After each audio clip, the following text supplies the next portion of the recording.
अस्सलामुअलैकुम दोस्तों, royal Oman police ने बुध के रोज़ मस्कत में मनशियात के एक बैनुल अक़वामी गिरोह को गिरफ़्तार किया है। ऑनलाइन जारी करदा एक बयान में आरोपी ने कहा है कि कल रात जनरल महकमा ने एक बैनुल अक़वामी स्मगलर गैंग में एक शहरी समेत 3 मुलज़मान को गिरफ़्तार किया है।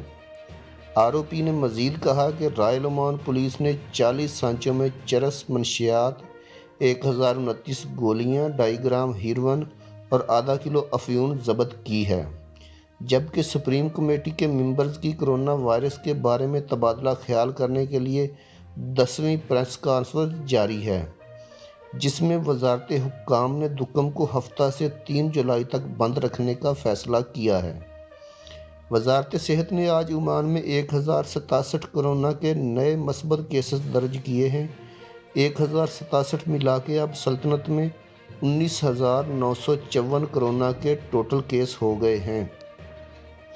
वज़ीर सेहत ने कहा है कि अगले 2 दिन में वलायत मतरा के बेशतर लॉकडाउन वाले इलाकों को खोल दिया जाएगा, जबकि वज़ीर ट्रांसपोर्ट ने कहा है कि हवाबाजी और हवाई अड्डों के ऑपरेशन के लिए तमाम तकाज़े और प्रोटोकॉल मुकम्मल कर चुके हैं।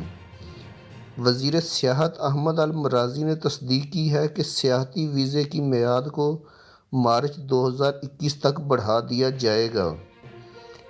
मीडिया से गुफ्तगू करते हुए उन्होंने कहा है कि 1 मार्च 2020 से 31 अगस्त 2020 तक जारी किए जाने वाले सियाहती वीज़ों की मार्च 2021 तक तोसीह होगी। दोस्तों, वीडियो अच्छी लगी तो लाइक करके चैनल को सब्सक्राइब ज़रूर कर दीजिएगा, ताकि आने वाली इन्फॉर्मेटिव वीडियोज़ आपको बर वक्त मिल सके। अल्लाह हाफिज़।